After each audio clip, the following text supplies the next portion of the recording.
Welcome, children, to the chapter number 10 of History, India after Independence.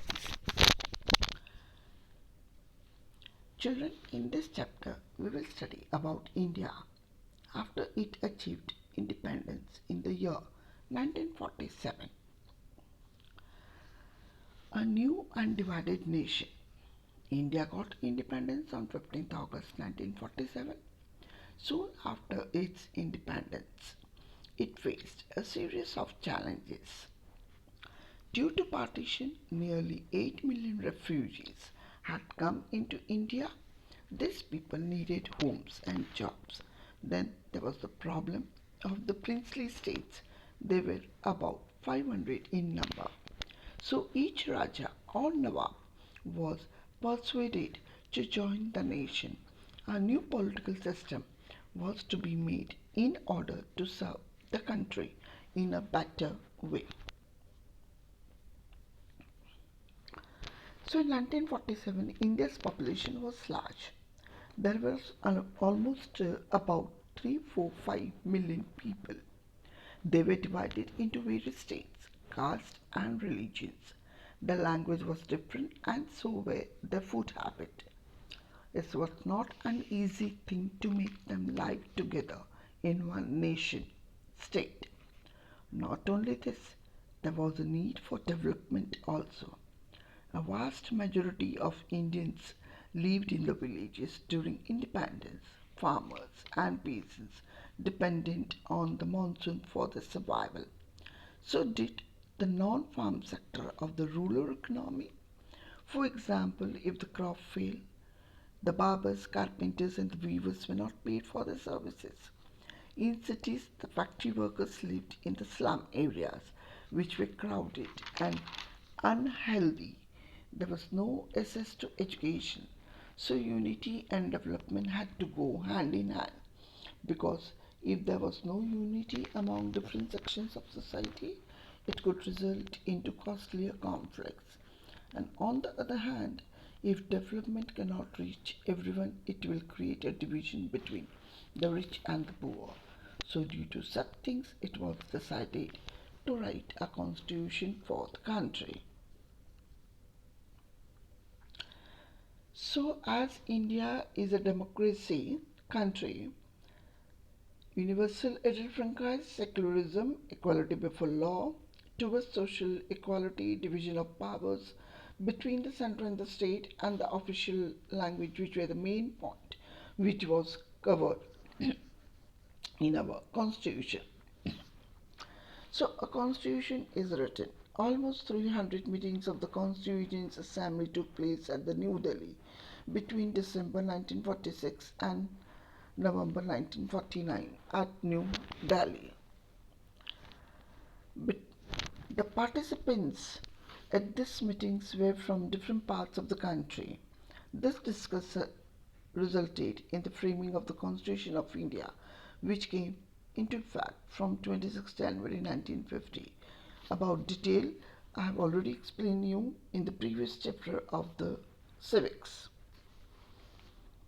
One feature of the Constitution was universal adult franchise. Now, that is, the right to vote was given to all Indians who were above the age of 21. This was a revolutionary step. It allowed Indians to choose their leaders. In other countries, such as the United Kingdom and the United States, the right to vote was first granted only to the men of property. Then the educated men were added. Working class men got the right to vote after a long struggle. American and British women were granted the right to vote after a long struggle. And whereas India granted this right to every man and woman, irrespective of gender, class, or education.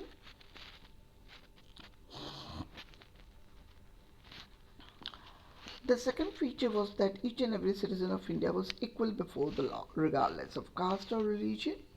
Though many people wanted to run India as a Hindu state by pointing out that Pakistan was formed in order to protect the Muslim rights, but then the Prime Minister Jawaharlal Nehru opined that it could not and must not become a Hindu Pakistan.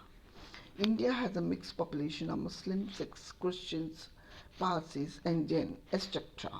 Under the new constitution, they were given the same right as Hindus received.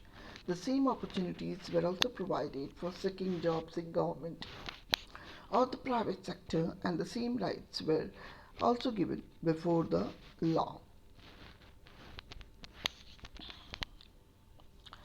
The third feature of the Constitution was that of a special privilege for the protest and most disadvantaged Indians.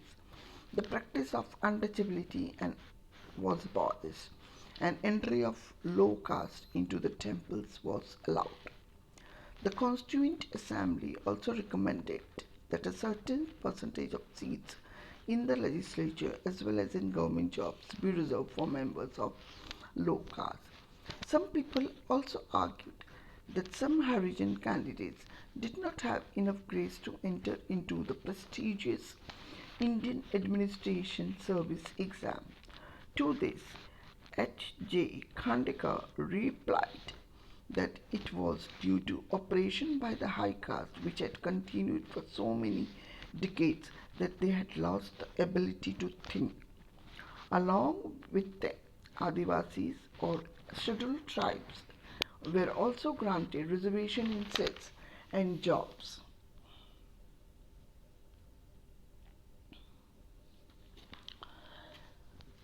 Many days were spent in deciding the distribution of powers among the central and the state government. Some members were of the view that power should be given to the province also, so as to manage the country well, whereas some wanted it to be kept with the center. To balance this claims, three lists of subjects were provided. Union list, it has subjects such as taxes, defense and foreign affairs, which were the exclusive responsibility of the center. State list, it had education and health, which would be taken care by the states.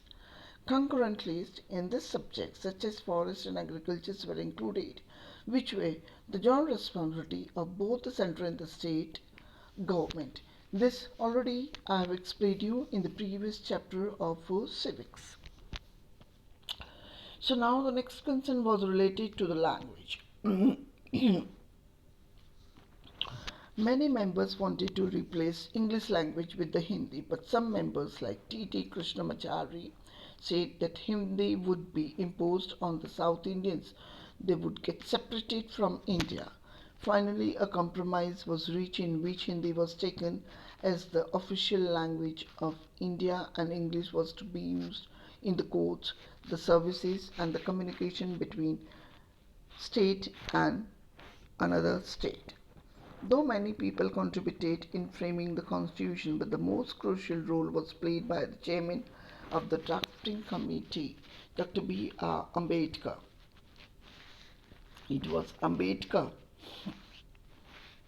under whose supervision the document was finalized. In his final speech to the Constituent Assembly, he said that the political democracy had to be accompanied by economic and social democracy, and according to him, the mere right of voting would not remove the inequality between rich and poor or between upper caste and lower caste.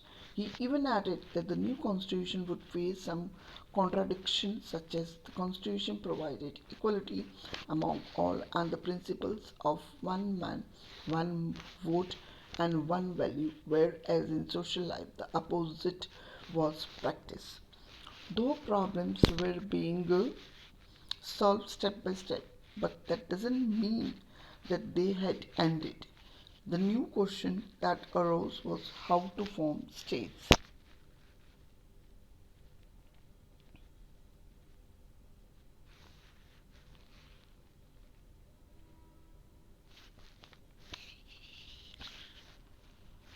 Now, if we go back, if we talk about 1920, the Indian National Congress has promised to make separate provinces for separate linguistic groups after gaining independence. But when India got its independence, the Congress did not do anything to fulfill its promise. The riots and killings which were seen during partitions were so horrible that Congress decided not to make further divisions on the basis of languages.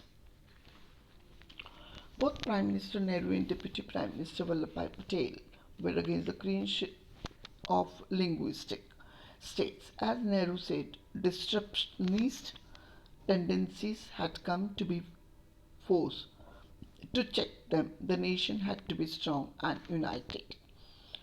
Or, as Patel added, the first and the last need of India at the present moment is that it should be made a nation. Everything which helps the growth of nationalism has to go forward, and everything which throws obstacles in its way has to be rejected. We have applied this test to linguistic provinces also, and by this test, in our opinion, they cannot be supported. This really disappointed the Kannada speakers, Malayalam speakers, and the Marathi speakers who had been looking forward to have their own states. However, the strongest protest came from the Telugu speaking district of Madras Presidency, who wanted a separate state named Andhra. In 1952 general election, Nehru faced black flags and slogans of "We want Andhra" during his campaigns.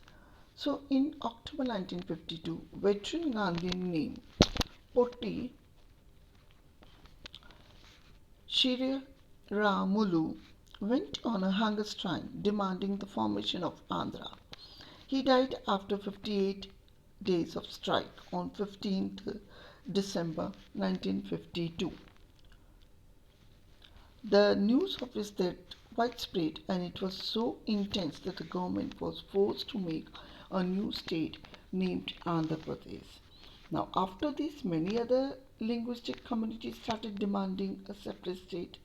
So, a states reorganization committee was set up, which submitted its report in 1956, recommending the redrawing of district and provincial boundaries to from compact provinces of Assamese, Bengal, Oriya, Tamil, Malayalam, Kannada, and Telugu speakers respectively. The large Hindu-speaking regions of North India was also to be broken up into several states. In 1960, the state of Bombay was divided on the basis of Marathi and Gujarati speakers.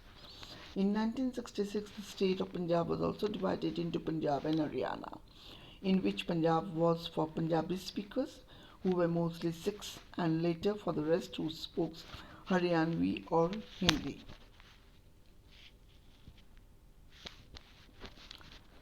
After creating various states and delegating powers between the center and the state, now the country decided to develop itself. For this, rigorous planning was done in order to develop the country.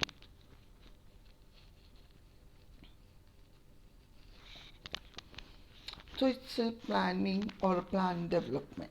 The major objectives of the new nations were to lift India and Indians out of poverty and also to build a modern technical and industrial base. A planning commission was set up in 1950 to help in designing and executing suitable policies for economic development. The country wanted to have development with the concept of mixed economy. How here mixed economy means an economy where there is a participation of both government and the private sector. So for the development of the country, the hour was that both central government and state government and the private sector would play important and complementary roles in increasing production and generating jobs. The roles mentioned here were what has to be planned by the Planning Commission. So in 1956, the second five-year plan was formulated. A five-year plan is a plan made by India for the next 5 years to decide what type of development it wants to achieve for itself. So, when the second 5 year plan was formulated, the main focus was on the development on heavy industry, such as steel, and on building large dams. These sectors were kept under the control of the government. The focus on heavy industry and the efforts of keeping economy under the state regulations for the next few decades was supported by many, though there were some opponents too. Some people felt that the second 5 year plan had not put an adequate emphasis on agriculture. Others said that primary education was not given due importance. Some people thought that it had not taken account of the environment till implementation of the economic policy. Mahatma Gandhi's follower Mirabai wrote in 1949, then science and technology can earn huge income for a time, but later on, if we don't try to maintain nature balance, then we will not be able to live healthy and morally decent life.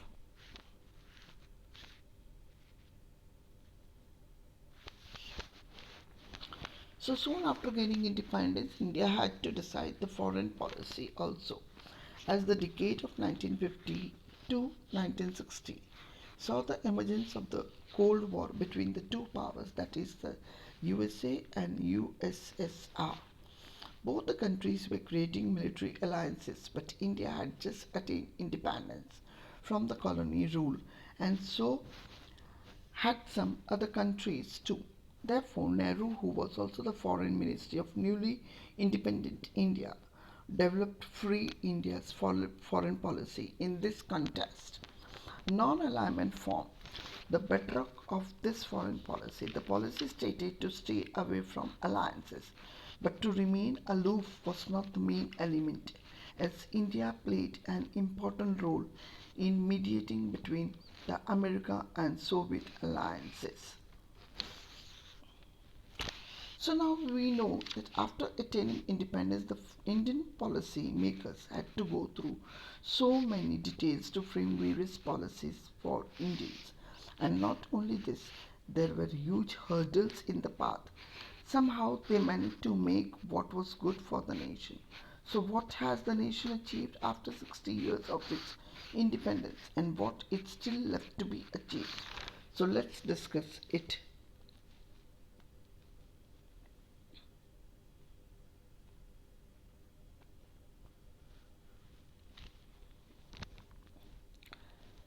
The nation 60 year on 15th August 2007, when India celebrated its 60 year of independence, it proudly stood as a united and democratic nation. A democratic nation is a country where the government is by, for, and of the people. Many foreign observers felt that India could not survive as a single country, and it would split into many small countries on the basis of linguistic groups. Others said it would come under military rule, but this did not happen. And the best part is that as many as 13 general elections have been held since independence, and we have a free press as well as an independent judiciary. This means that there is a freedom of speech and expression, and no one can influence the judgment for his her own benefit. The people follow different faiths and speak different languages. This does not come in the way of national unity. On the other hand, deep division persists. Though Dalits or the untouchables were guaranteed equality in the constitution, they still face violence and discrimination. In many parts of rural, and Dalits are still not allowed to use water from the common source, enter temple, parks, or other public places. Not only this, despite the secular ideas enriched in the constitution, still there are classes between different religious groups in many states. Even the inequality between rich and poor had grown over the years. Still, some parts of India and some Indians have benefited from the economic development. They lead a luxurious life as they live in large houses and the children to expensive schools at the same time. Many others still live below this poverty line. The life is miserable. Either they live in an urban slum in remote villages, they can't afford education for their children according to the constitution. Everyone is equal in the eyes of law, but in reality, some Indians were are more equal than others, and we had a very good relations between in the neighboring countries also, like Pakistan, Bangladesh, Nepal, Sri Lanka, Bhutan, and Maldives. And with the help of the neighboring countries, we formed the South Asian Association for Religion Cooperation, that is called SHA.